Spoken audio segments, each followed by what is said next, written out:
Hello everyone, Attorney Reyes here. So today we're going to explain para talaga matapos itong mga misinformation and disinformation and fake news about the Juvenile Justice Act. So we will explain it step by step. So since nami-miss ko naman maging maging lecturer, so gagawin natin siya using the Zoom whiteboard. Okay, so gumawa tayo ng isang flowchart para mas madali siyang maintindihan.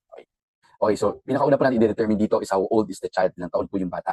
If 15 and below po yung bata, upon the commission of the offense, or ibig sabihin, nung ginawa niya yung krimen ay 15 and below siya, ay pwede po siyang ma-exempt from criminal liability. So ang unang gagawin po dito, yung authority po na nanghuli sa kanya, yung law enforcer, katulad ng police or yung barangay, ay kukonsultahin or makikipag-usap po sila sa local social welfare development office and immediately i-release po yung bata sa parents or guardian or sa nearest relative, no? Para po maumpisahan na po yung tinatawag natin na community-based intervention, wherein yung bata po ay magre-remain po kasama ang pamilya or ang relative niya and mag-undergo po siya ng intervention program na sinusupervise ng Social Welfare Department Office. Again, to clarify, sa loob lang ito ng bahay, pero there is constant monitoring on the part of the Social Welfare Development Office, no? Pero kung upon determination of the LSWDO, yung social welfare, na hindi pa handa i-integrate ang bata doon sa kanyang kapamilya or kamag-anak, then basically, pwede siyang ilagay sa isang youth care facility or bahay pag-asa. For example, ano yung mga instances na ganito yung nangyari? For example, very abusive pala yung household ni child, so hindi mo na siya ibabalik doon. Or pag nakikita ng social welfare na may tendency si child na ulitin yung crime na ginawa niya, pwede siyang ilagay sa bahay pag-asa para doon gawin yung interventions, no? Kapag ma-determine naman ng LSWDO na okay na yung bata, pwede na siyang i-release, pero ayaw pa rin siyang tanggapin ng parents or ng relatives niya, or hindi sila malocate or hindi nila alam kung saan sila pwedeng i-release, pwede pong i-release yung bata sa mga NGOs, sa mga religious organizations, sa barangay, or sa local social welfare development, or sa DSWD, kung saan yung appropriate. Okay.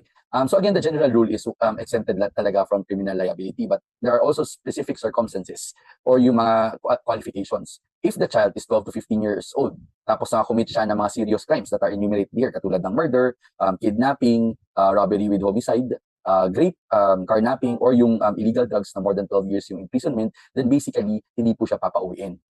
Ilalagay po siya sa isang intensive juvenile intervention and support center. Isa po itong specialized facility sa loob ng bahay pag-asa. And basically, involuntary po yung commitment dito. Ibig sabihin, pipilitin po talaga or imamandatory na i-confine yung bata doon within 24 hours. Tapos mag-decide po yung korte within 72 hours kung gaano kahaba yung magiging initial placement. Pero that should not be less than 1 year, no? Then yung facility will submit to the court yung progress ng bata, and the court will decide kung pwede na ba siyang ibalik ulit sa society, i-reintegrate sa society, or i-extend yung kanyang placement doon sa facility, no? Another special circumstance is if repetitive na yung offense o yung ginawang krimen ng bata or paulit-ulit na niyang ginagawa ito regardless of the crime committed. Kung paulit-ulit na po, pwede po siyang i-undergo sa isang intensive intervention program that is supervised by the local social welfare development office, no? Pwede po siyang ilagay ulit sa bahay pag-asa or pwede po siya sa bahay lang. Pero ito po ay dapat may permission ng parents na gusto nilang ilagay o ibalik ulit ang bata sa isang bahay pag-asa, no? If wala pong commitment by parents, pwede po siyang i-petition ng DSWD na i-mandate talaga na i-admit or ilagay siya sa isang bahay pag-asa. Now, going back to the initial question of how old is the child, if ang bata naman po ay above 15 but less than 18, ang pinaka-importante po dito maisip ay exempt po siya from criminal liability and subject po siya sa intervention program kapag nag-act po siya without discernment. Okay, so magkakaroon po ng initial assessment to determine kung may discernment pa o wala yung paggawa ng crime. Ano nga ba yung act with discernment? Ibig sabihin po nito, pinagplanuhan o pinag-isipan ng maayos ng bata ang paggawa ng krimen. So tinitingnan po ng DSWD at ng korte dito kung yung mga sinasabi ng bata or mga ginawa ng bata o yung mga overt acts bago ginanap ang krimen. Tinitingnan din po dito yung mga specific details ng krimen, katulad ng ano ba yung weapon na ginamit, paano ba na-obtain itong weapon na to. So these are different considerations, no, para ma-determine talaga kung may discernment ba talaga ang bata. Kasi magkaiba po yung magiging intervention at magiging process kapag may discernment at wala. If without discernment, then basically, may option po to do community-based intervention or ilagay po siya sa isang youth care facility or bahay pag-asa. Depende po sa determination and assessment ng DSWD. Or babalik po tayo dito sa mga special circumstances na na-mention dito, pwede din po yan ilagay as consideration, no? Basta the main goal is i-rehabilitate yung bata at ma-reintegrate siya sa society as a functional member of the society.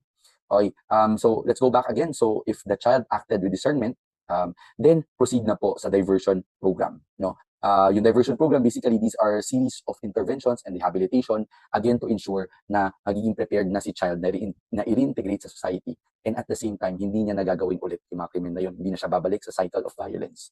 No? So if diversion is not appropriate or hindi na pagkasunduan na pwede pala siyang i-diversion program, then i-endorse po yung kaso sa prosecutor. Then dito na po magsisimula tumakbo ang ating justice system or yung judicial proceeding natin. Magkakaroon po ng preliminary investigation yung prosecutor. I-determine niya po if there is probable cause para magsampa po siya ng kaso before the family court and bibigyan po siya ng 45 days dito. And if ma-determine po na may probable cause at mag-file po ng information, ay magaganap na po ang judicial process at ang korte na po ay gugulong and basically i-determine na whether or not guilty yung bata. No? But this will be under the juvenile justice system, no? Ang emphasis po dito, dapat may due process, dapat may rehabilitation, at tinitingnan yung best interest ng child, no? Somehow, tinatry siya as an adult, pero there are certain limitations and there are certain special na process para po sa isang children in conflict with the law, no? Ang pinaka-importante naman po dito ay yung mga fundamental principles, which is number one, as I mentioned, dapat best interest of the child yung paramount or yung pinaka-importante consideration. And kapag 15 to 17 years old, who acted without discernment, wala po yung criminal liability. But we have to consider na hindi lang po criminal liability ang pinag-uusapan dito. Meron din po tayong civil liability. Yung civil liability po, pwede po siyang ipataw. Kung hindi man afford ng bata, kasi nga syempre bata siya, ang parents po yung magbabayad ng danyos perwisyo para sa pamilya ng biktima. Then interventions are aimed for rehabilitation, reintegration, and child development. There you go po. Sana naliwanagan po kayo. Sana naintindihan po natin. And if you do have any other questions regarding this law, please feel free to comment them down below. Ang importante po dito ay mapigilan na natin ang fake news and disinformation about this particular law. Maraming salamat po.